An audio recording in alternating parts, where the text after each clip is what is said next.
Uma coisa que nos traz muito desconforto, com toda certeza, é a corrupção brasileira. Meu nome é Jonathan Toches, eu estou lançando um livro chamado A Revolução, e nessa obra eu busco trabalhar uma maneira de conseguirmos resolver o problema do Brasil. Mas, obviamente, que é um romance, e a ideia é fazer a gente conseguir refletir sobre essa questão, sem apenas questões políticas, mas também envolvendo um pouco de magia. Uma mistura muito estranha, uma mistura em que a gente vai tentar buscar construir um caminho para resolver problemas políticos através de princípios herméticos. E aí, se interessou? Quer conhecer? Acessa a obra que você com certeza vai descobrir coisas novas que vão trazer caminhos e possibilidades e enriquecimento para o seu intelectual e espiritual. Olá, pessoal! Sejam muito bem-vindos aqui no podcast 1818. Hoje eu garanto a você que nós vamos ter uma história incrível e, como eu sempre digo, uma história que vai impactar a sua vida e vai servir de exemplo, sem nenhuma dúvida. Antes de apresentar o nosso convidado de hoje, eu quero dizer que a Ana Clara Lambert não está aqui hoje por uma demanda específica do projeto que ela está desenvolvendo, o livro-reportagem, que vocês já devem ter assistido o episódio dela com a Maria Fernanda, e ela vai logo, logo voltar. É só um, dois episódios aí que a Ana Clara vai estar ausente. Mais uma vez, eu vou pedir para você se inscrever no canal, vou pedir para você deixar seus comentários e não esqueça do like aqui no nosso canal. E mais do que nunca, podcast 1818, o princípio da sincronicidade, a luta diária pelo amor universal, pela tolerância e pelo ecumenismo. Hoje, diante de nós aqui, o Ronel, eu vou pedir para ele se apresentar para vocês e falar um pouco quem é o Ronel, para depois a gente começar lá na infância para entender melhor quem é esse cara. Vamos lá, Ronel, quem é você? Fala, Marcelo. Fala, equipe. Boa noite a todos. Enfim, todos que forem ouvir depois. O Ronel é o Ronel Barbosa hoje no mercado. Um jovenzinho de 60 anos. Né? E às vezes eu nem entendo, porque às vezes as pessoas falam, pô, mas você já tem 60. Pois é, a idade cronológica chegou nos 60, mas é um jovem que habita aqui dentro. Casado, 2 filhos, um de 26, Giovanni, o Guilherme de 24. Voltado, com um coração grande, enorme, voltado às ações sociais, com um olhar amplo para tudo que é bom, tudo que faz bem, tudo que possa ajudar, auxiliar, complementar, reciclar. Esse é nosso viés. Trabalho com a área comercial, sou gestor na área comercial, na área imobiliária. Sou formado em administração, educação física, pós em marketing, e, enfim, acho que é um pouquinho da nossa história. Isso, que legal. Bom, você já deixa claro na sua fala a importância e a sua visão em relação às questões sociais. E eu tenho convicção de que uma pessoa que busca uma evolução espiritual, ela necessariamente ela acaba tendo essa visão em relação ao outro, né? Porque um trabalho social, ele sempre está muito ligado à doação, a ver o outro, a olhar para o outro. E eu acho que vai ser muito legal escutar a tua história num mundo onde nós precisamos falar de paz, de ajudar o outro, olhar para o outro, né? Ter a verdadeira empatia, não só na palavra, mas na ação. E como que começa a tua vida, Ronel? Você, criança, a sua família já era da mesma religião ou crenças que você tem hoje? Como que foi essa sua... A origem? Eu acho muito importante, eu pergunto isso porque eu acho que a nossa raiz é fundamental, Sem dúvida. né? E fala um pouco para nós como é que foi. Marcelo, eu sou filho de pais católicos, né? Católicos, apostólicos, Sim, sim. romanos. Uma maioria que vem aqui. E a mamãe Hortência, no nosso linguajar como espírita já desencarnada, né? Já retornou ao grande universo. Tanto papai como mamãe. Mamãe passou por escolas de freira, teve toda aquela base, né? Sei. Para vocês terem uma ideia, quando nós crianças, eu e meu irmão fazíamos arte, ia para um quarto escuro, ajoelhar no milho e ficava ali por um período. Eu falo isso, os caras não acreditam que isso existia, né? Enfim, eu passei por isso. Papai, um militar de formação, era um católico, mas aquele católico que eu costumo brincar e nada contra, gente, pelo amor de Deus, era o católico que ia na missa forçado, nos eventos obrigatórios, nos velórios, aquela coisa toda que tinha ali a missa 7 mas a mamãe já era mais, rezava, orava, fazia o terço dela, então a gente via tudo isso. E mãe é aquela mãe antiga, né? Filha de netos de italiano, então tinha toda aquela coisa de juntar a família, conversar, muito participativa, muito amiga. E eu, logo cedo, tive o seguinte, vamos falar assim, o seguinte insight, vamos falar, acho que é a melhor palavra. Eu, quando tinha eu sou de 63, por isso que eu falei que eu já tenho 60. Quando eu tinha 6 aninhos, em 1969, eu lembro como se fosse hoje, morava aqui na Penha. Tá. E aí eu morava na Travessa da Gabriela Mistral. E naquela época nós tínhamos uma dificuldade de encontrar leite em pó. Olha que interessante. Vovô Manuel vinha em casa, eu era o neto mais velho, ele vinha em casa para ver como é que meu pai era militar, saía ao trabalho, e ele vinha para dar o suporte para mamãe que ficava sozinha. E eu lembro como se fosse hoje, ele veio e falou: Hortência, os meninos têm leite? Os meus bezerrinhos têm leite? E ela falou: seu Manuel, acabou. O Juraci não comprou. Não se preocupa, eu vou dar uma saída, vou até a avenida e vou comprar o leite para você. E aí, o que aconteceu? Ele sai para buscar esse leite na Gabriela Mistral. Demoram um tempo demasiado. O meu cão, o meu cão Duque, um cachorro chamado Duque, começa a latir desesperadamente. Eu salto da cama, que eu estava deitadinho, eu levanto o meu corpo, inclino, e aí eu vejo um vulto entrando por dentro do corredor, o cachorro late, ele entra dentro pelas portas e para na minha frente. E eu vejo, abro os olhinhos, era meu avô. Como que meu avô estava ali, se meu avô estava lá comprando leite? E ao ver aquela cena, eu vi meu avô e ele mentalmente me disse: é a última vez que eu te vejo, eu vim me despedir. E eu não entendi nada. Falei: mas meu avô foi comprar o leite, meu avô está despedindo, o que aconteceu? Não faz sentido. Tem alguma coisa que não está batendo, até porque eu não entendia, não compreendia, não tinha nem percepção sobre isso. E eu simplesmente só pude dizer o seguinte: mamãe, vovô morreu. E ela correu no quarto e falou: como seu avô morreu? Seu avô está ali, foi comprar teu leite, filho. Você deve ter tido um sonho. E aí me acalmou e eu comecei a soluçar, a chorar, porque eu gostava muito do vovô. E o cão latindo. Acabou essa cena, ele saiu da cena, não deu 15 minutos, alguém bate no portão e diz: dona Hortência, o seu Manuel foi atropelado, ele está lá na Gabriela Mistral, caído no chão, por favor, manda chamar seu esposo, o seu Juraci. Papai estava no quartel, na base aérea de Cumbica. Então esse foi o primeiro lampejo, a primeira percepção. E isso para mim foi muito complicado, porque... Marcou demais. Você vê que eu conto como se estivesse lendo uma história no papel, né? Você como historiador sabe o que eu estou dizendo. E isso então foi uma coisa que eu falava assim: gente, eu não quero isso para mim. E aí o tempo foi passando, a gente adolescente, a gente mocinho, e aí a gente começa, né, fazer tudo que criança faz, adolescente faz, apesar que na nossa época, né, Marcelo, era mais gostoso. Desculpa, viu, galera? Nossa turma era diferente, né? As brincadeiras mais sadias. Na rua, a turma, brincar, correr atrás de balão, soltar pipa. Se machucar, né? O joelho não tinha tampa. Era diferente.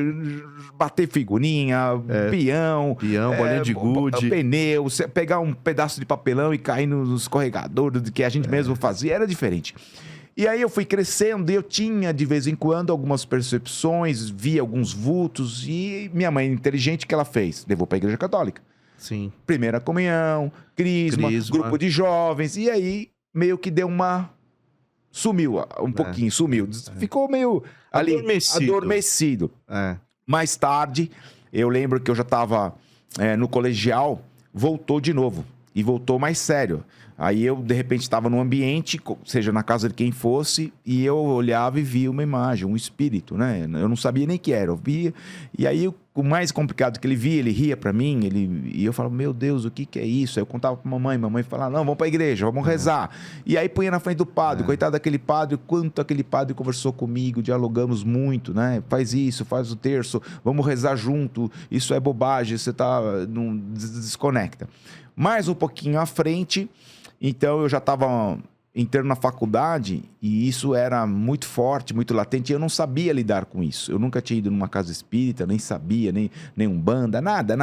Mas tínhamos amigos já que tinham essa ligação. Mamãe, por uma situação de saúde, acometeu-se várias problemáticas de saúde, e no catolicismo não encontrou respostas, e algumas pessoas levaram ela para o centro espírita de Umbanda. Entendi. Que aqui na Zona Leste tem demais. E aí nós fomos cair na mão de um senhor chamado Seu Geraldo, e era aqui um preto do velho fantástico, fazia um trabalho lindo, e foi ali que ela teve a cura espiritual. Então a mamãe começou a ficar meio dividida, né? Mas com medo de abrir isso pro mercado, porque ela era católica, como é que vai estar indo no centro espírita, reação, né? E meu pai, nesse sentido, era muito cético. Meu pai não abria, não gosto de atabaque, não gosto desses barulhos, não vou, não participo, coisa e tal. E aí, quando eu cheguei, realmente, entrei na universidade, na faculdade, e aí eu tinha realmente umas percepções mais atuantes, e aí eu comecei a procurar ajuda. Falei, gente, o padre não tá me dando ajuda. Aí eu fui conversar com amigos. O pai tinha também um compadre militar que era do movimento espírita, e conversando com o seu Pedro, ele falou, vou te levar no centro espírita. Eu falei, eu tenho medo, hein? Como é que é isso aí? A cadeira sobe, o barulho vem da onde? Não, calma, tal. E aí eu comecei a ter os primeiros contatos lá para meus 20 e poucos, 23, 24, 25 anos. E aí, quando as pessoas chegaram lá, são pessoas que a gente chama hoje de médiuns claravidentes, claraudientes, que tem uma percepção maior, um olho maior na visão. Falou, olha, menina, você tem uma missão pela frente, uma tarefa mediúnica. E eu falei, poxa, eu, tava no auge, olhinho claro, molecão, curtindo. Eu não queria compromisso nenhum com esse outro lado. E eu ouvia e falava, mas eu tô fora, não quero assumir. Até que um belo dia, eu voltei então na igreja, meio que para despedir do padre, porque ele tinha uma afeição muito grande. E nessa última vez que eu sentei com ele, nós batemos um papo gostoso, e ele falou, como é que tá aquelas percepções? Você ainda tem visto aquelas coisas que você me fala, filho? Eu falei, eu não só tenho visto, como agora aumentou muito mais. Puxa vida, você não tá vendo que você não tá vindo mais na igreja. Eu falei, eu entendo que aqui o meu tempo já tá acabando. Ele falou, faz o seguinte, vai até lá embaixo, a igreja estava fechada. Isso é para vocês gravarem, gente. A igreja estava totalmente fechada, era no meio da tarde, não tinha missa. E eu então voltei. Vai lá, faz as últimas preces, agradece aí, né, esse momento que você teve conosco, vai deixar muita saudade. E eu fui, então, me ajoelhei, e ali fechei os olhos e fui fazer minhas orações. Na verdade, vou falar a verdade, eu estava muito mais recitando do que orando, né? E no meio das minhas orações, quando eu abro os olhos do meu lado esquerdo, eu percebo um espírito de uma freira. Eu olhei para a igreja e falei, aonde ela entrou? Porque não tem nenhuma porta aberta, não tem nenhuma janela aberta. Faz sentido. E ela estava com um terço orando. E eu olhei para ela, ela falou, fica em paz, você está me observando. Eu só vim te deixar um recado. Eu quero que você avise o padre, que é meu amigo. Diga quem eu sou. Foi fulana de tal, que desencarnou com tal problemática de saúde. Diga para ele que a mamãe dele está com essa situação de saúde. E diga para ele que a vida não acaba, não cessa. E tal. E que eu terminei de ouvir. Fiquei extasiado e fui até ele. E ele achou que eu ia para despedir. Eu falei, padre, eu preciso conversar com o senhor um assunto sério.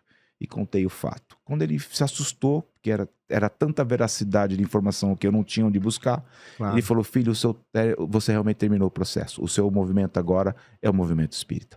Vá lá e siga o que está realmente determinado para você. De lá para cá, são 31 anos, né, nesse movimento. Eu diria que sou apenas um neófito, nada mais que isso.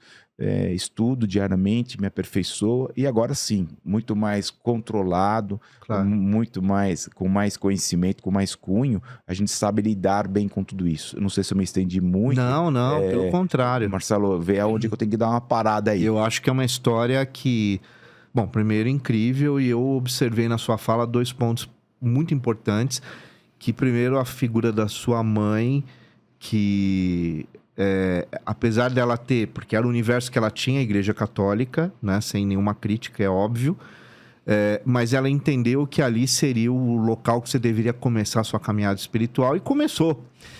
No dado momento que aquele caminho tinha que tomar uma outra rota, você encontrou uma outra pessoa muito importante, que foi esse padre.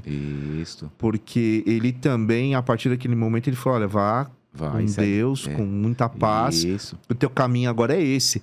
Então eu percebo na tua história dois pontos muito interessantes, né? De pessoas muito lúcidas, Sim. né? Porque se você pegar um pouco da história dos manicômios, por exemplo, Foucault, a própria aqui, o de Barbacena, né? Que a gente tem aí hoje uma série de documentos que mostram, tinham muitas pessoas que, na verdade, elas eram médiums, elas tinham uma sensibilidade que elas foram mal interpretadas, primeiro pela própria família e por algumas lideranças religiosas que diziam que elas estavam ficando loucas, né? E eu sei, apesar da gente não, a gente é jovem, né? Ainda, mas há uma diferença muito grande de uma criança lá na década de 70 manifestar isso para uma criança em 2023. Sim. Então, se a gente... Eu vejo, né, que foi muito importante essas pessoas na sua vida, né? Então, que bonito. Eu acho que é uma história que mostra que o nosso caminho é aquilo que eu falo, não há coincidências, né? Não. Que é o 1818. Essa sincronicidade, como você está aqui hoje, essa conversa, tem um porquê. Tinha. Né? Eu tinha que estar aqui, viu, Marcelo? Tudo tem uma razão, né? Estou super feliz de estar aqui, pode ter certeza. E a gente sabe que a história vai responder isso para nós. Então, Ronel, a partir desse momento, então, você assume a saída da igreja, um caminho dentro do espiritismo. Isso. Como que isso aconteceu? Você sai da igreja e procura uma casa, procura um local? Aí, primeiro estágio, o primeiro estágio, assim, o seu Pedro Pinho, um espanhol, ele era umbandista. Tá. Então, o primeiro lugar que eu pisei no movimento espírita foi, ou espiritualista. Foi a Umbanda. Tá. Porque mamãe começou também a frequentar o seu Geraldo e ela me levava lá e eu falei, pô, esse negócio aqui é diferente. Porque a gente ficava com muito medo, né? Dos trabalhos, dos feitiços e coisa e tal. E eu vi que... Aí começou a dividir, tinha Umbanda branca, aí depois veio o Candomblé, depois Quimbanda, enfim. E aí eu fui, e foi lá que uma mãe de santo, já também desencarnada, a mãezinha divina, pediu minhas mãozinhas assim e pôs a mão com todo carinho, deu uma cachimbada, né? Cachimbada, acho que todo mundo sabe, né? Sim. Preparou a fumacinha, colocou, falou, filho, ó, aqui tem umas estrelas, você veio aí com uma missão e você vai ter que seguir essa missão. Eu falei, dona Divina, e se eu não quiser? Ela falou, se você não quiser... Livre-arbítrio. É livre-arbítrio, mas você vai te atrapalhar um pouquinho. Era legal que você pensasse. Então, na Umbanda, eu fiquei por um período de uns 2 anos, vi coisas muito legais. Aprendeu coisas legais. E vi coisas que não foi legais. Tá. Né? E aí começaram, e é gozado, Marcelo, que eu observei assim, sempre houve não sei se a palavra é essa, mas vamos falar assim, um devido cuidado com esse Ronel. Então, quando eu estava na Umbanda, todo mundo queria estar perto do menino Ronel, porque esse menino talvez, eu não sei qual é a visão que eles tinham, era legal ficar com o Ronel. E quando eu comecei a descobrir coisas que me desagradou, e eu falei com a mãe, olha, eu vou sair. Não saia porque você vai quebrar a cara aí fora. E aí, às vezes, eu, sem saber, ela falou, você não pode pisar num outro terreiro. Era assim que eles falavam, né? E eu ia nesse terreiro do seu Geraldo, com a mamãe, e chegava lá, incorporava e trabalhava, e eu falava, ó, trabalhei lá, você não pode, é proibido. E aí tinha umas regras que não me agradavam, né? Tá. E uma certa feita eu fui visitar meu irmão era mais cético como papai, meu pai não frequentava, e meu irmão falou, mano, você pode me acompanhar, já que você está nesse movimento, ele é a caçula, num determinado lugar, e eu queria fazer uma consulta, hoje vai ter uma gira de marinheiro. Falei, pô, marinheiro, tá bom, vou com você. E eu sabia que não podia, né? Por uma ordem de protocolo, não poderia. E eu fui, fiquei quietinho, me fechei em conchas lá e tô quietinho. O Cambone foi chamando vai passando outro.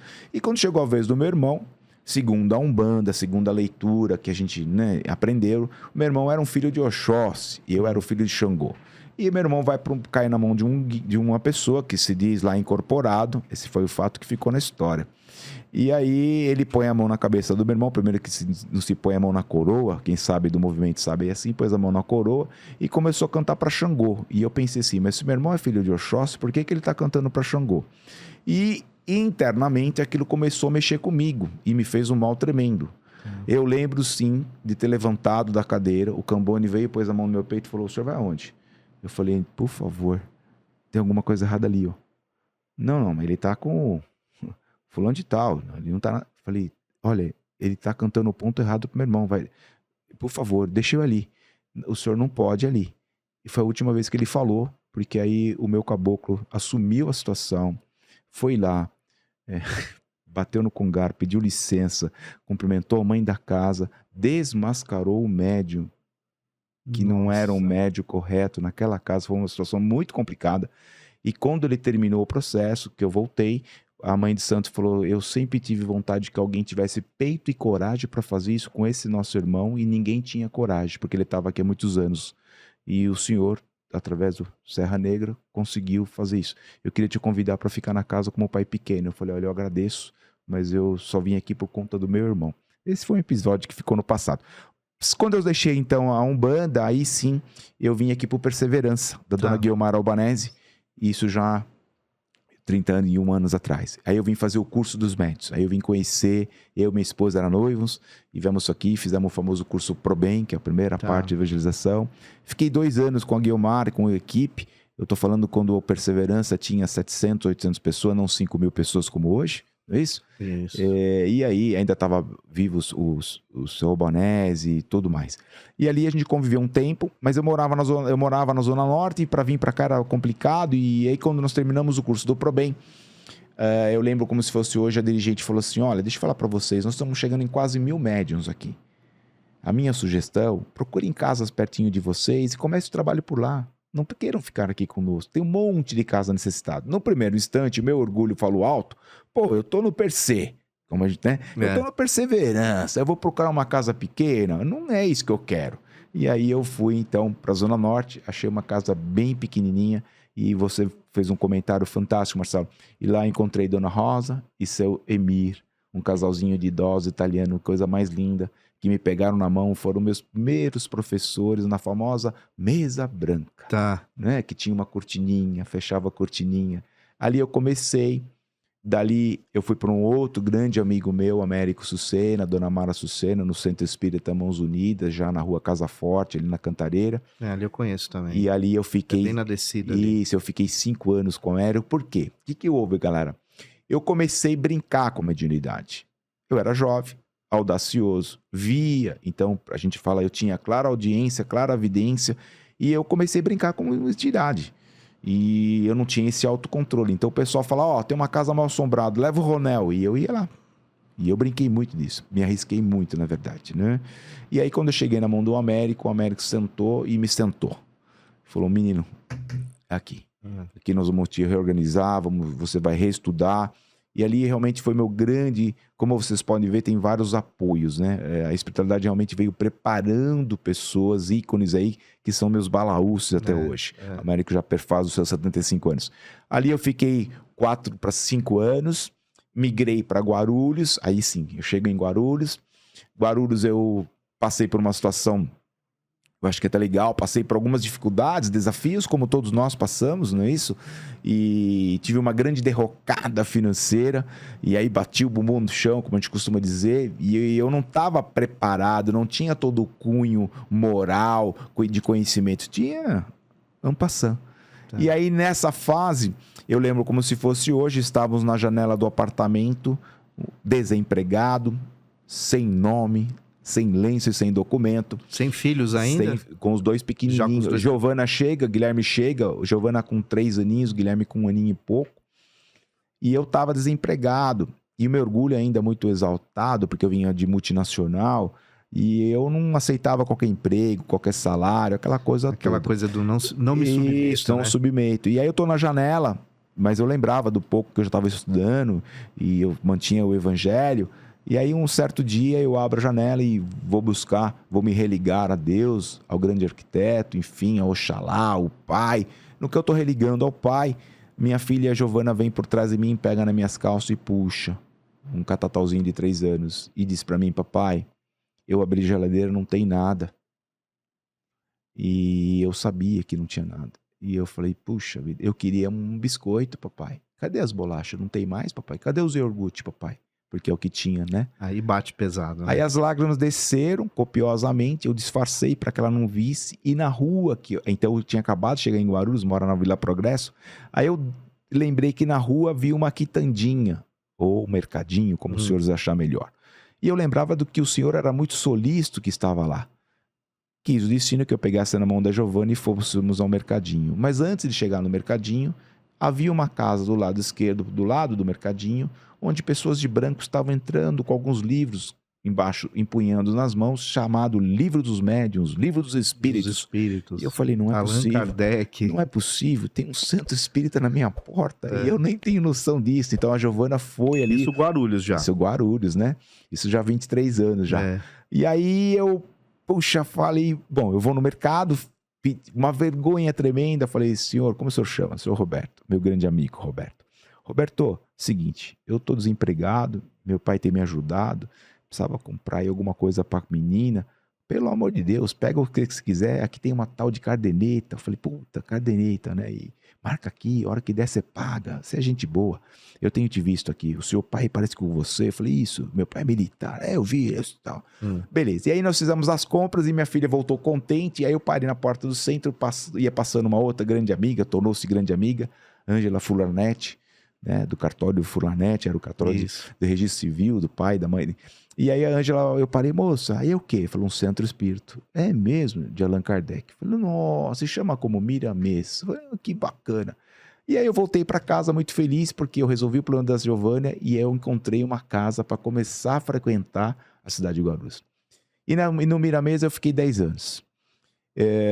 O sonho da nossa dirigente na oportunidade era o quê? Filho, carinho, né? Carinhosamente, Dona Eliana falava assim, filho, você já está no mercado imobiliário, nessa oportunidade eu estava trabalhando, você, puxa, podia propiciar alguma coisa para nós? Vamos tentar comprar um terreninho, construir uma casa? E eu falei, Dona Eliana, eu brinco até hoje, nós já temos recursos, dinheiro? Ela falou assim, filho, eu acho que com todo o dinheiro que nós temos juntado, nós temos R$1.000. Eu falei, quanto? R$1.000. Eu falei, mas R$1.000 compra o quê, Dona Eliana? Não paga um aluguel naquela época. Sim. Ele falou, filho, mas você é o cara que vai me desenrolar isso para nós, vai nos ajudar. E eu pude, em vida, antes do seu desenlace, num belo domingo, fazíamos o culto do Evangelho no lar. Nesse dia, eu falei para assim, eu sei que a senhora é da antiga e não quer que peça dinheiro. Eu entendo. Mas se a gente não pedir ajuda, vai ficar difícil. Porque da onde nós vamos comprar, já naquela oportunidade, onde nós vamos comprar um terreno de R$300.000 e mais uma construção de R$500.000? Não tem. Nós não fazemos festa, não fazemos evento, não dá. Fica difícil. Só se cair do céu o maná. E é difícil. Ela falou, filho, você tem autorização de falar, mas bem pouquinho, não força a barra. Muito cuidado. Muito cuidado. Aí, muito respeito. A porta, e aí vai uma dica para vocês, galera. A porta do centro estava aberta, nós não fechamos, nunca fechamos. E aí preparamos o culto do Evangelho no Lar, que era o estudo, uma das obras do Pentateuco de Kardec, e uma pessoa desesperada adentra a casa pela primeira vez e senta-se ao fundo, no fundo do lado esquerdo, olhando que eu estava no palco do lado esquerdo. Assistiu o trabalho, o culto, ficou deveras feliz, a gente viu no semblante dele. E aí eu falei, posso fazer agora? Posso fazer aquele merchan? Pode. E aí eu falei para a galera da nossa necessidade e os anseios. Aquele moço, quando eu fui saindo, me pegou pelo braço e falou, moço, porque primeiramente eu queria te agradecer, né? Porque eu vim aqui desesperado, minha situação está bem delicada, estou desempregado, estou assim, estou assado, não sei o que eu faço. E eu já estava empregado, já estava... Falei, putz, parece que essa história eu conheço. Você olhou para trás, falou, mas já passei por eu isso, entendi né? que vocês têm um propósito legal aí, cara. E se vocês fazem isso para ajudar o outro, para curar almas como a minha que chegou aqui, eu acho que eu posso tentar te ajudar. Eu falei, é mesmo? Aí eu falei, poxa, vou mandar a chave Pix para ele. Naquela época eu não tinha Pix. Vou mandar o DOC para ele, que assim ele põe 1.000, né? Eu falei, então, o senhor viu que eu tenho 1.000 no caixa, né? Ele falou, não, mas não é isso não. Você tem 10 minutos? 10 minutos, eu não vou te roubar mais que isso, que hoje é domingo, é 9 horas da noite. E aí nós saímos ali na Domingos Magno, descemos um quarteirão, achamos um terreno aclive, para quem não sabe é um topo assim, topografia alta, e um 8x25. Ele falou, aqui serviria para sua causa. Eu olhei 8x25 ali no bairro Vila Silveira, Vila Progresso, hoje vale uns R$400.000, na época uns 200, eu falei, poxa, lógico que serve, mas deixa eu explicar para o senhor. Ele chama Pico. Pico, esse terreno vale R$200.000. Como eu te falei, eu tenho R$1.000. Haja parcela para te pagar. E outra, eu não tenho nem condições. Garantir essa parcela. Ronel, deixa eu falar para você. Eu te conheci hoje e já gostei. Quero te fazer uma proposta. Você é muito ansioso. Deixa eu terminar. Falei, pois não. Eu quero fazer o terreno para você por R$80.000. 80? Pô, era menos da metade. Eu falei, e o que você acha? Eu falei, pô, fantástico, mas eu volto a te reiterar, eu tenho 1.000, falta 7,9. Então eu vou te fazer uma segunda proposta. São 80 parcelas em 1.000. A primeira daqui 30 dias. Topa! Eu falei, eu preciso falar com a presidente, mas eu acho que tá fechado. E assim nós compramos o terreno e lá tá montado a Casa Espírita, Centro Espírita Miramês. Eu não vou aumentar, senão nosso tempo vai embora. O Miramês ficou, eu fiz o curso da oratória e a casa que, de novo, uma segunda mãe, antes era a mãe Divina, agora era a mãe Eliana, falou assim, filho, fica aqui, você vai ser o presidente, vai tocar essa entidade, vai fazer. Eu falei, mas eu tô voltado a ações sociais, mãe. Eu tenho uma necessidade, um anseio muito grande de ajudar pessoas, não somente na fala, mas na ação, na mão. E o que você está fazendo, filho? Eu fui conhecer um projeto aí, eu tô assim de boca, tô de queixo caído. O que você conheceu? Eu conheci um projeto chamado Caravana Francisco de Assis, Moradores de Rua. E eu tô encantado e eu vou montar um desse. Que é isso, filho? Mas isso tem que ter estrutura, não sei o quê. Eu falei, eu não sei como, mas vai acontecer. E aí vai um outro histórico, como é que tá meu tempo? Tá dentro aí? Não, tá tranquilo. E aí vai um outro histórico. Aí eu passo de novo por uma outra derrocada financeira, interessantíssima, né? E aí passo para a segunda. Aí eu tô em casa, nesse mesmo apartamento que eu conto para vocês, que eu abri a janela e vi ali. Sim. Eu tô ali em casa, as crianças já tinham crescido um pouquinho, e de novo uma outra paulada financeira. E eu falei, puxa vida, que coisa, hein? Eu precisava entender o que está acontecendo. Por que eles tantas essas pancadas? E aí eu tô ali, e aí eu comecei a falar novamente naquele mesmo cantinho com Deus, com Jesus. Senhor, tem alguma coisa errada. Isso, gente, deixa eu falar para vocês. Essa fala é minha, naquela minha ignorância, naquele momento. Tem alguma coisa errada.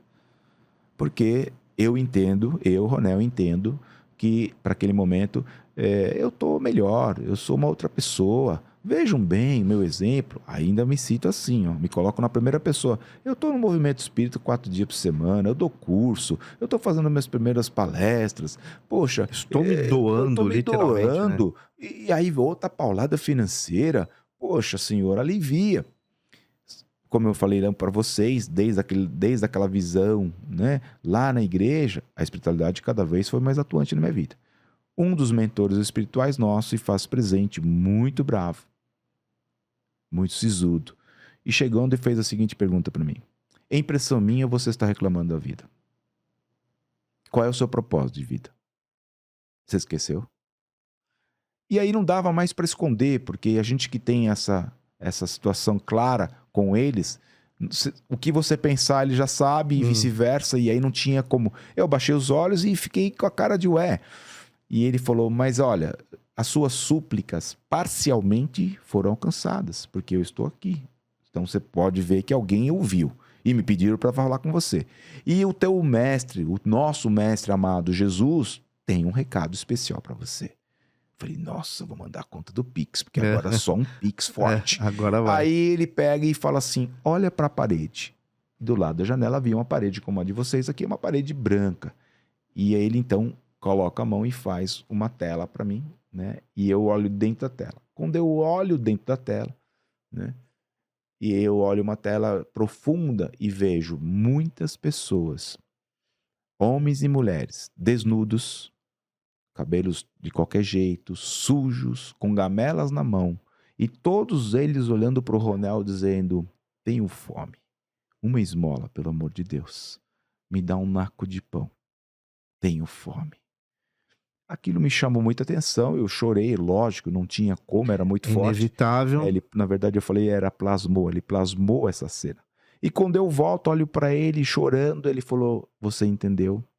É aqui o divisor da sua vida. Aqui começa um novo Ronel.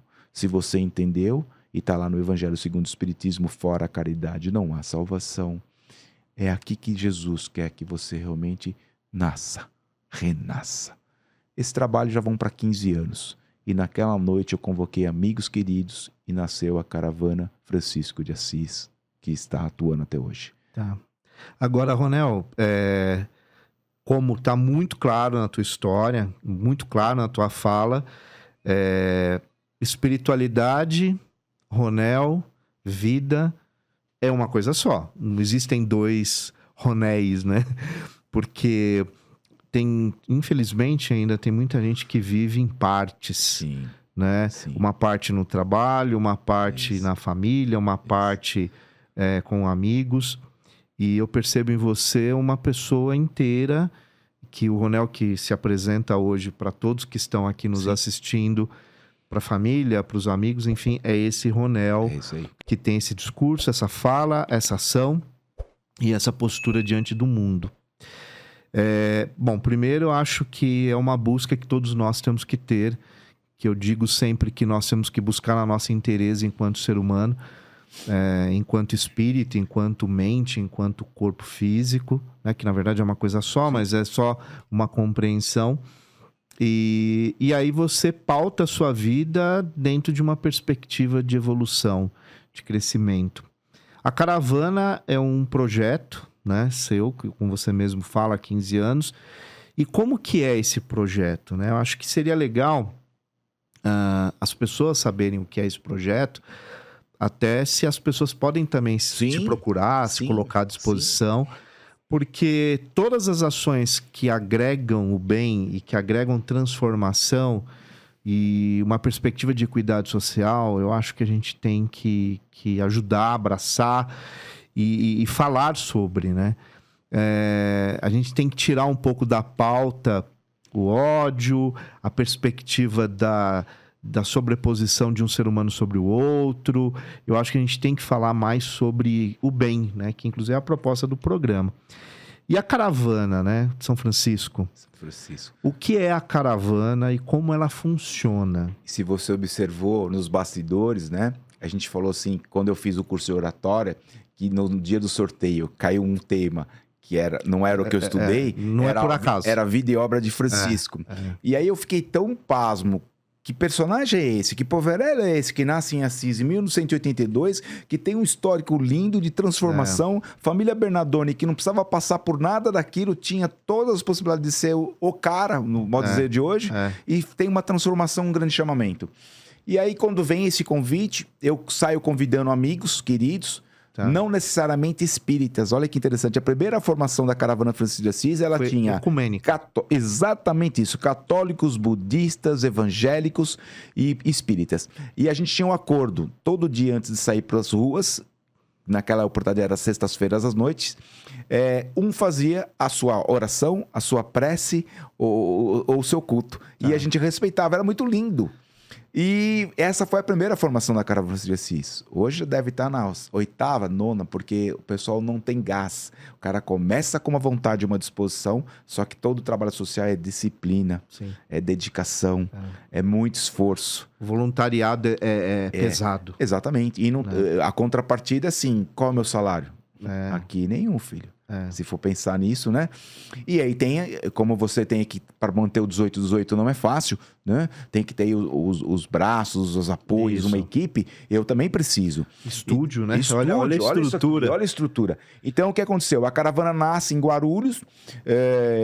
Eu precisava, no primeiro instante, nós não tínhamos um espaço. Então, era nas nossas casas. Revezava semana por semana. Hoje é na casa do Marcelo, hoje é na casa do Leandro. E a gente ia revezando. E aí eu fui entendendo que tinha uma complexidade, porque começou a cair doações, aí eu começo a receber os convites, eu vou pra Rádio Boa Nova, aí eu vou pra Rádio não sei o quê, Rádio Mundial, aí eu começo a falar, e aí vem doação, e vinha até mais, só que vinha todo tipo de doação, gente, porque não é todo mundo não era que... objetiva, não, focada. E vinha a doação que às vezes pra mim não era necessária, e aí eu repatriava, ajudava um, ajudava outro. E aí eu comecei a conhecer um monte de movimentos sociais. Mas o mais interessante, pra gente ser bem sucinto, nesse projeto todo, a Caravana funciona assim, gente. Hoje ela não é mais de sexta, é de quinta-feira, por quê? Graças ao bom Deus, aqui próximo da gente, existe uma igreja chamada São Geraldo. Então, eles têm um trabalho lindo também com moradores de rua, não sei se você sabe, mas o Padre Geraldo já fazia, acho que hoje o pessoal continua fazendo. Então eu comecei a encontrar muito com eles na sexta-feira. Então cruzava os mesmos pontos com a mesma finalidade. Sobrava alimento. Entendi. E eu voltava com esse alimento para casa. Tanto é que no momento X, eu saio de Guarulhos e vou para a Zona Norte.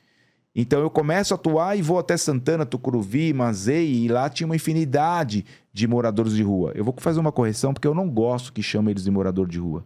Porque ninguém que eu saiba está datado no seu nascimento morador de rua. Sim. Todos ali, irmãos necessitados, estão momentaneamente na rua. Por um motivo ou outro, que aí depois nós podemos falar ou deixar para um outro momento. Então, é uma das coisas que eu não gosto. E aí foi ali que foi a grande escola para mim e para, como eu brinco com todos, os caravaneiros de Assis. O que eu acho legal, a minha vida mudou, mas não mudou sozinho, mudou a vida de todo mundo que eu arrastei. Então, todas as pessoas que eram meus doadores, e até hoje eu tenho doadores fixo, né? Desde o pão, desde o frio, desde a água, desde a coberta, desde os kits de higiene. É muito raro a gente pôr a mão no bolso hoje para fazer, pela credibilidade. Tinha gente que falava assim, Roné, pô, acho lindo demais seu trabalho, cara. Você tem coragem de ir à noite, madrugada na rua. Pô, e escutei também o contrário. Meu, você tá louco, cuidando desses mendigos, se sujo. Pô, você tá com dó, leva pra sua casa, cara. Então eu vi todos esses dois lados. Mas eu vou falar a parte que mais interessa pro programa, para você que tá me ouvindo. Eu aprendi uma coisa, o olhar profundo, a gratidão que eles têm por Deus, o respeito que eles têm um pelo outro, eu nunca vi igual. Certo dia eu fui levar um lanche e havia 2 moradores, 2 irmãozinhos de rua com os seus cães, que são seus fiéis, amigos, escudeiros, e eu entrego o lanche após a abordagem, porque todos eles têm nome, após a abordagem digna, com sinceridade, olho no olho, dizendo quem eu sou e quem é ele, e eles todo cordial, feliz. Eu entrego o lanche, se você tem fome, gostaria de um lanche, porque é assim que a gente faz, e ele recebe o lanche, ele abre e fala, nossa, presunto e queijo.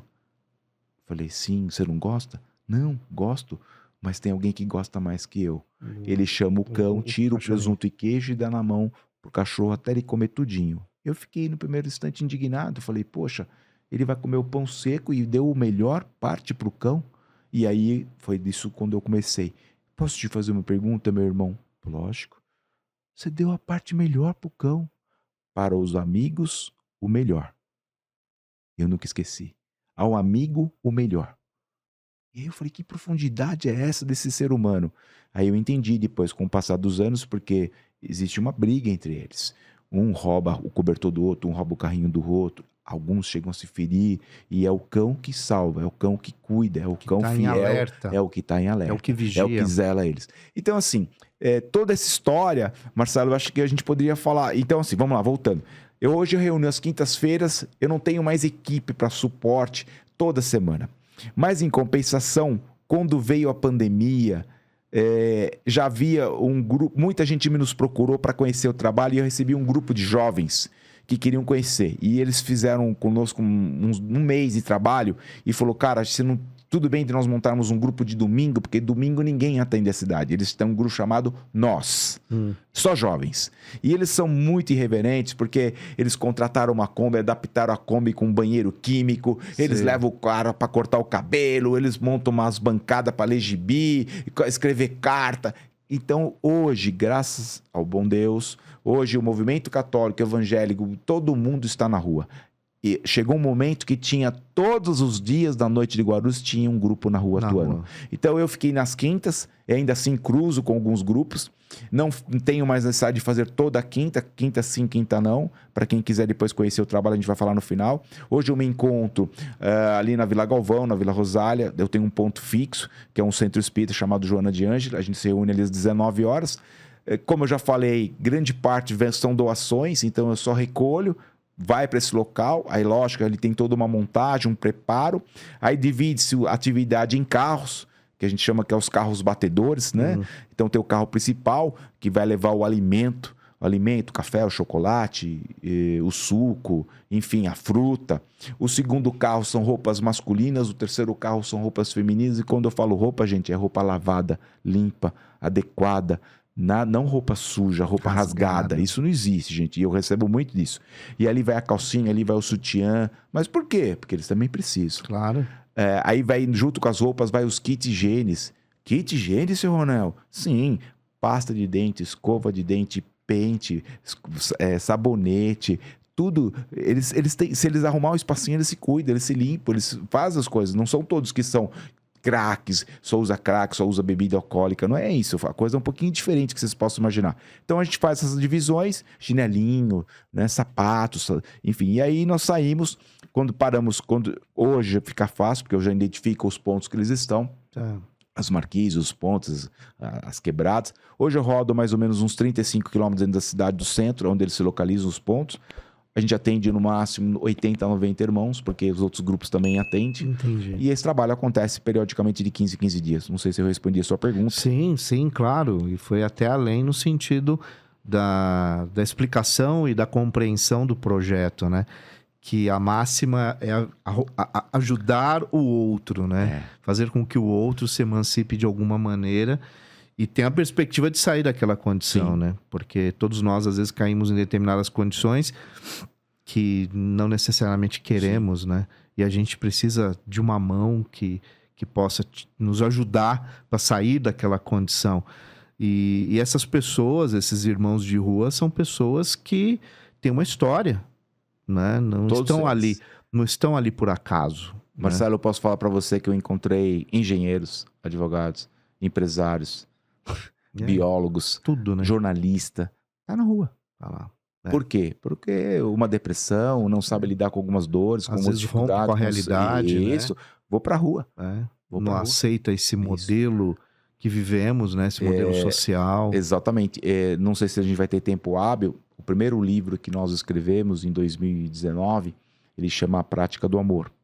E nesse livro, no final, existem algumas histórias verídicas. Eu só troquei os personagens. E uma das histórias que ficou nos autos, e todo mundo... Esse seu Valdir marcou minha vida. Foi o seu Valdir, que morava no Coreto da Vila Rosália.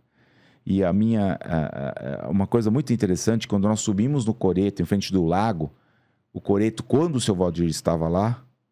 Porque o seu Valdir morreu? Não, o seu Valdir voltou para a sociedade. O seu Valdir, quando chegavam lá, ele falou assim: gente, boa noite, sejam muito bem-vindos. Limpa os pés para entrar na minha cobertura. Ele era de uma polidez, de uma educação, e eu não entendia o que aquele senhor estava fazendo ali. Eu não vou entrar em méritos, depois eu deixo aí os recados, falo do livro, aí vocês vão ler o livro. E eu investi no seu Valdir 1 ano, e depois de 1 ano ele me chama no particular e fala assim, e era o primeiro grupo, então era o evangélico, católico, Sim. budista, e aí num ano ele simpatizou comigo e falou: Ronel, você vem me cobrando 1 ano, por que eu tô aqui? Vou abrir meu coração para você. Eu falei: tá bom, eu respeitei o tempo dele. Fui esse ex-empresário da cidade de Guarulhos. Eu falei: é mesmo? Eu trabalhava com pneus, automotivo, alinhamento, balanceio, eu tinha 3 lojas. E o senhor teve uma derrocada? Não. Não é essa material que você pensou, emocional. É mesmo, seu Valdir? Então vamos lá, aprofunda para mim. Estou todo ouvido. Você tem filhos? Falei: tenho 2 bênçãos. Eu também tinha. Tenho, mas deixei de ter. Falei: vamos lá. O senhor tem pai? Falei: tenho. Tem mãe? Tem. Então tá. O meu melhor amigo, o meu parceiro, o cara que corria comigo, era meu pai. E meu pai vem a falecer com 53 anos, mal súbito. E mexeu muito comigo, me tirou do chão. Eu já estava empresário e, meu pai era meu ícone, cara. E aí eu enterro meu pai, muito triste, eu e meu irmão. E passado 1 semana, meu irmão também comerciante, abre o comércio, junto com a minha cunhada, para 2 caras de moto, vão assaltar o comércio. O meu irmão reage, toma um tiro no peito. Então eu enterro meu pai numa semana, na semana seguinte eu enterro o meu irmão. Como é que é isso pro senhor?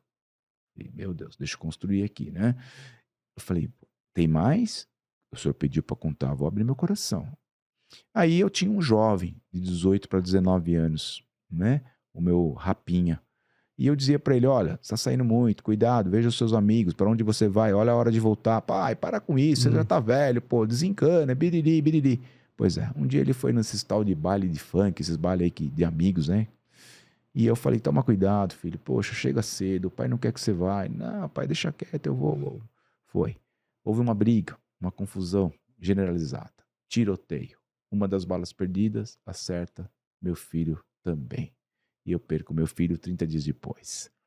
Então acho que agora eu só começo a entender que nesse processo de 30 dias foram 3 enterros e 3 grandes amores da minha vida. Não tenho mais motivo de ter loja, de ter comércio, de ter nome. Deus não foi bacana comigo. Deus me tirou o que tinha de mais importante. Eu falei: não, o senhor está equivocado. E aí a gente começou a construir todo um bate-papo. E o mais bonito dessa história está no alto da obra Prática do Amor, É quando, passado uns meses, ele disse para mim assim: seu Valdir, deixa eu voltar com o senhor para a cidade, deixa eu reiterar o senhor na cidade. O senhor é um cara capaz, o senhor não bebe, o senhor não fuma, o senhor vai acabar ficando doente aqui fora, tem sereno, tá frio mesmo no coreto. Eu sei que uma filha sua vem lhe procurando, o senhor não tá querendo mais falar com ela. Já deu, já se penitenciou muito. O senhor tem filha, o senhor tem esposa, não faz isso. E aí, numa última conversa, num domingo, ele falou assim: se você vier domingo aqui e me levar no culto do evangelho na sua casa. Falei, detalhe, qual, o senhor quer, eu quero, que nós estávamos todos assim, quer ir participar? Quer ouvir a palavra do Senhor, de Deus? Eu quero.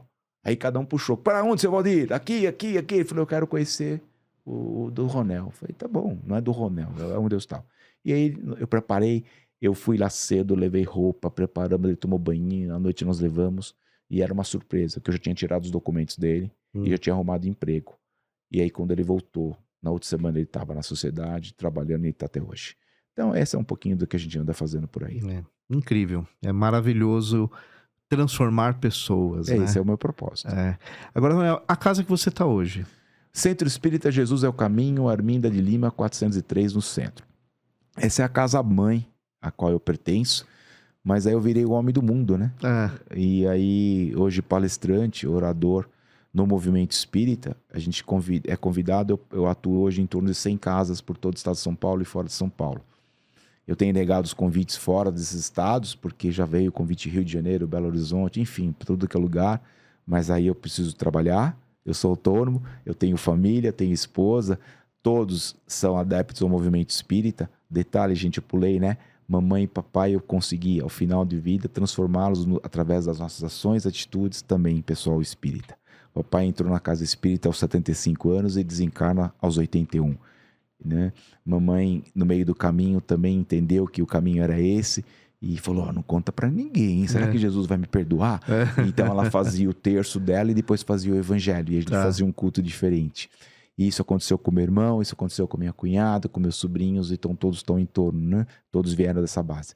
E hoje eu estou na Casa Jesus é o Caminho, que fica aqui no centro, faço minhas palestras, minhas atividades sociais ali, que é o diálogo fraterno, é um momento a sós, quando a gente quer atender uma pessoa para bater um papo, e faço palestra por toda São Paulo, fora de São Paulo, ABC, região Bragantina, enfim. Também sou escritor, já aproveitando o ensejo, né? Trouxemos 2 obras prontas, A Prática do Amor, Um Novo Olhar para a Vida, e tem 3 livros, 3 filhotes prontos, que saem a partir do ano que vem, no seu tempo, porque não adianta lançar o livro e eu não tenho tempo de falar dele, levar, todo mundo quer que eu levo. Você sabe o que eu estou dizendo. Então, a pandemia também deu uma retraída e eu segurei.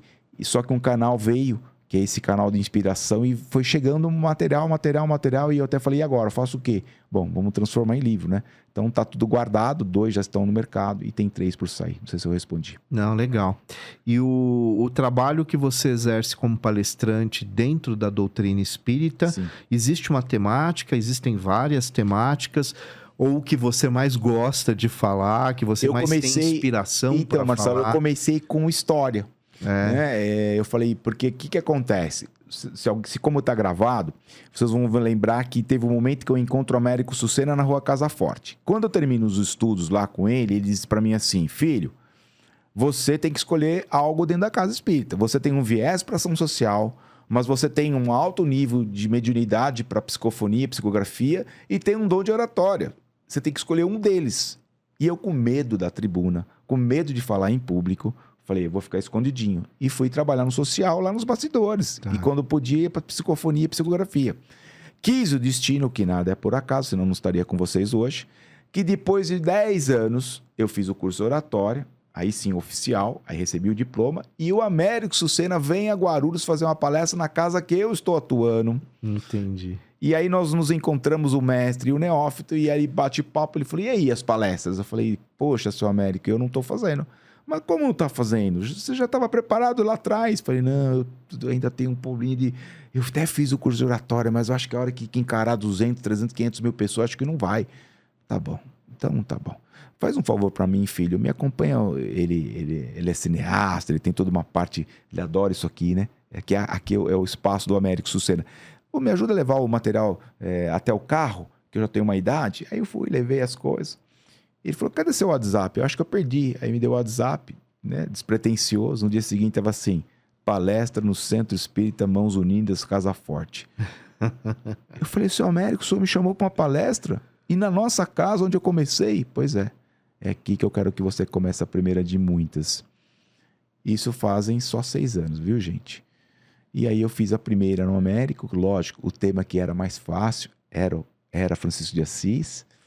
E aí eu comecei com história. Então eu vim falando vida e obra de Francisco de Assis, vida e obra de Maria, vida e obra de Bezerra de Menezes, vida e obra de Eurípides Barçanufo, Madre Teresa de Calcutá. Enfim, eu vim nessa muitas passagens de Jesus que eu tinha muita facilidade. Eu falo que isso aqui é de Deus mesmo, a gente traz conosco.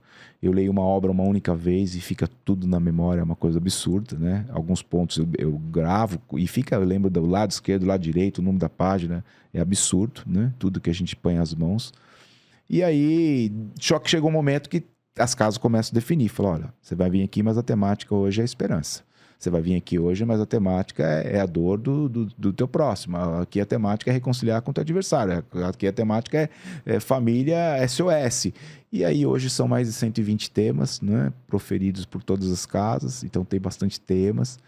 E, enfim, acho que é um pouquinho de tudo isso. E essas casas, elas são todas kardecistas? Todas kardecistas. Eu tenho recebido alguns convites de casas de Umbanda, para minha surpresa. As casas de Umbanda estão levando o evangelho para dentro, e é muito legal. E aí, como a gente teve um pezinho lá, e eu vou e faço todo aquele protocolo. E eles ficam encantados, porque eles não sabem. Eu vou lá, cumprimento o Congar, cumprimento a Mãe de Santo. E eles falam, poxa, que legal, você veio da raiz. Eu falei, eu passei por aqui. E eu tenho o maior respeito por todos vocês que fazem a coisa direito. Então, é nesses locais que a gente tem estado, né? Já fiz alguns casamentos, acho que 2 ou 3 casamentos que me pediram, você não quer levar uma palavra, fazer o casamento? Eu falei, cara, eu não sou padre, não sou... Não, mas a sua fala para nós é uma bênção e coisa e tal. O mais importante, Marcelo, de tudo isso, e para todos que estão me ouvindo, gente, eu não sou melhor que vocês em nada. Eu só entendi definitivamente que nessa encaminhada, nessa oportunidade de benfazeja, que aqui estou, nos meus 60 anos, e não sei quanto mais me falta, penso eu que pelo menos mais uns 30, vamos torcer que isso aconteça, não porque eu queira, mas porque se faz necessário. O que mais me agrada, o que mais tem me preenchido o meu coração, eu sei que essa mensagem é lá para o final, mas eu vou antecipar um pedacinho, é poder ver vidas de pessoas transformadas.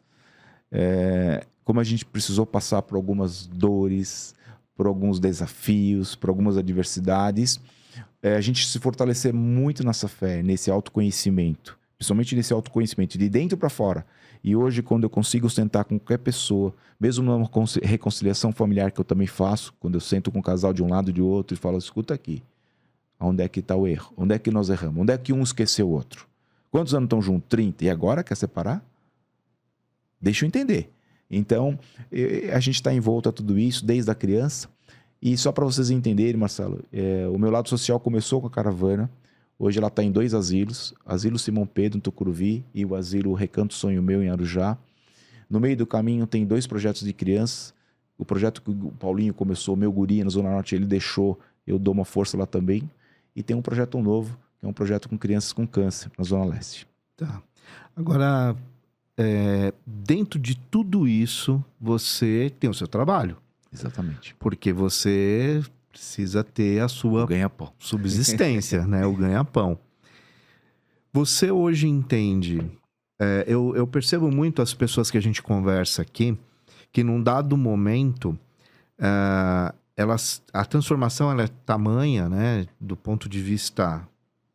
ser humano, que ela exerce isso no cotidiano do trabalho, e o seu mercado é um mercado imobiliário, né? É um mercado que ele é muito interessante porque ele produz felicidade para as pessoas, mas nem sempre é felicidade, porque tem lá seus dramas também, né?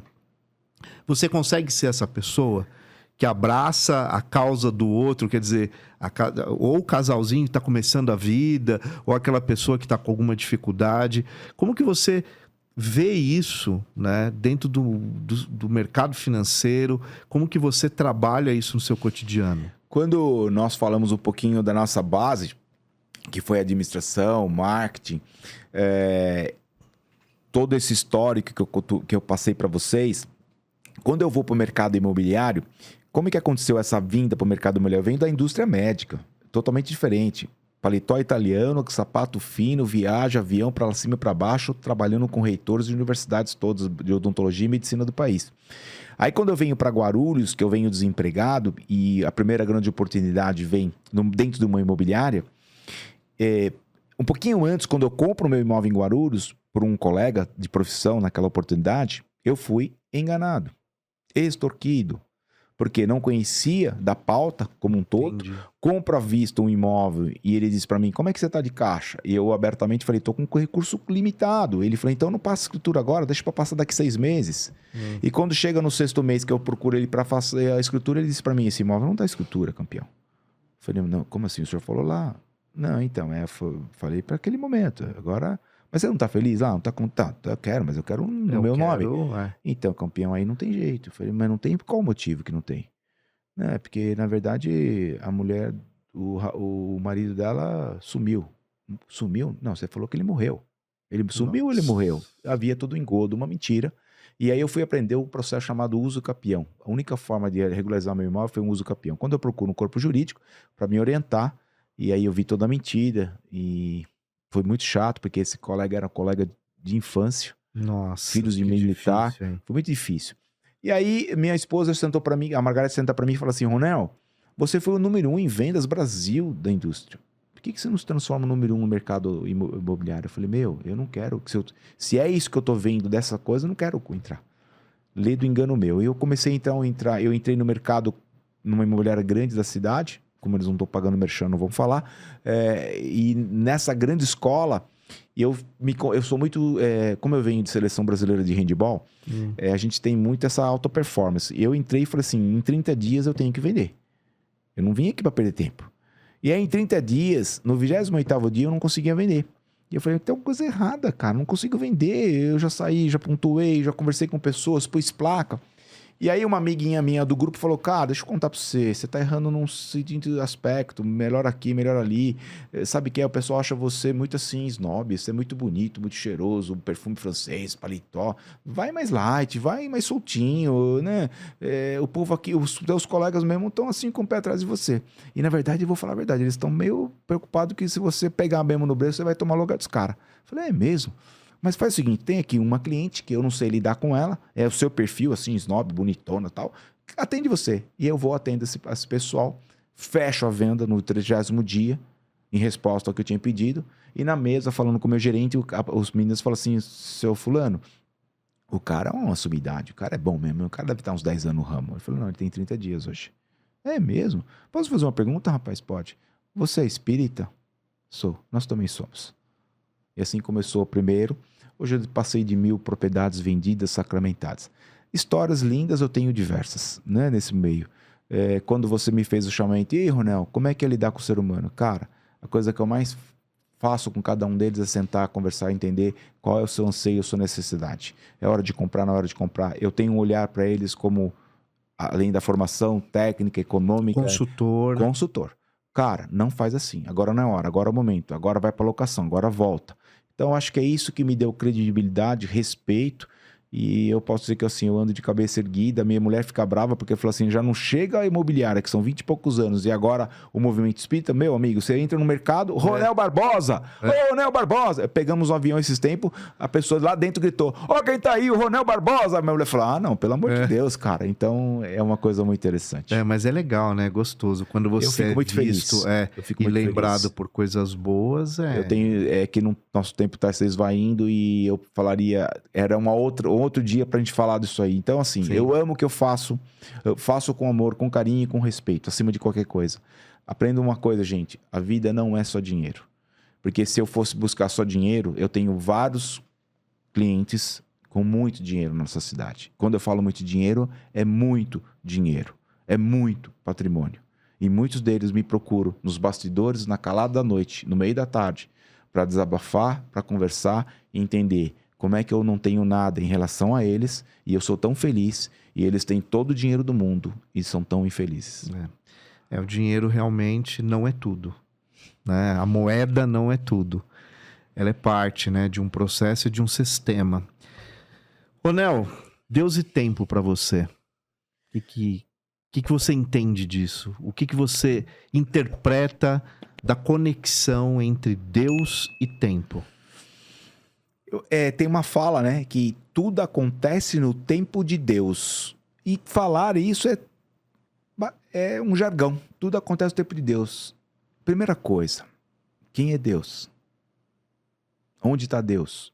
De repente, algum de vocês pergunta, onde está Deus? Deus está em todos os lugares, em todos os movimentos da natureza, ao sorriso da criança, no universo. Deus está aqui. Deus é amor. Tempo é algo mágico, que quando a gente não sabe lidar com ele se esvai. E depois a gente olha para trás e fala, meu Deus, quanto tempo eu perdi ou deixei passar. Quando você junta tempo e Deus, veja, a cada um de nós, perante o olhar sublime de Deus, nos determina um tempo, um lapso temporal para poder cumprir algumas etapas, enfim, cumprir algumas missões. Então, Deus e tempo. Quem tem Deus, quem crê em Deus, quem acredita em Deus e sabe respeitar o seu tempo aqui na Terra, pode ter certeza que vai fazer o melhor uso possível. Não desperdice seu tempo. Não deixe as coisas transcorrer para depois do dia da manhã você falar, puxa vida, eu podia ter feito tanta coisa e não fez. Então lembre-se, Deus ama incondicionalmente cada um de nós. Deus é amor, Deus é universo, Deus é energia. Deus está em cada um de nós, através da centelha divina. Então aproveitemos esse amor, essa centelha, e pegue esse tempo, que é essa moeda mágica que a cada um de nós fomos dotados, e faça o melhor dele possível. E viva intensamente, de forma inteira, feliz e buscando o amor universal, né? Sua mensagem, Ronel, é um momento muito importante do programa que eu acho que as pessoas ficam esperando essa mensagem, porque isso traz uma inspiração, né? Depois de toda a tua história, qual a mensagem que você deixa para as pessoas que estão nos assistindo, nos ouvindo? A gente tem algumas pessoas que comentam, que escutam na moto, o podcast. Já escutei pessoas falando que foram viajar de moto, curtir na estrada, escutando um podcast nosso. Então, as pessoas ouvindo em tudo quanto é lugar.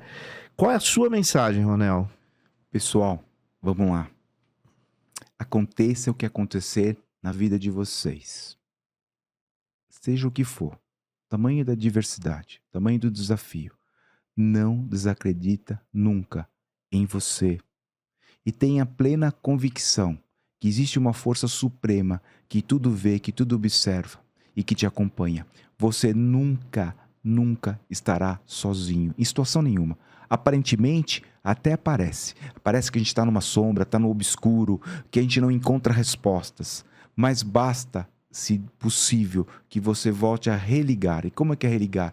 Feche os seus olhos, faz uma conexão, sai um pouquinho da problemática, se possível, religa a Deus, religa ao que você acredita, ao Pai, ao Oxalá, religa e se coloca de forma humilde perante Ele, perante esse Ser Supremo e diga, Pai, amigo, aqui estou.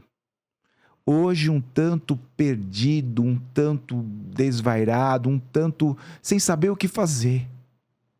E se me for possível, me orienta, me guia e me reposiciona de novo no tempo que eu deixei passar.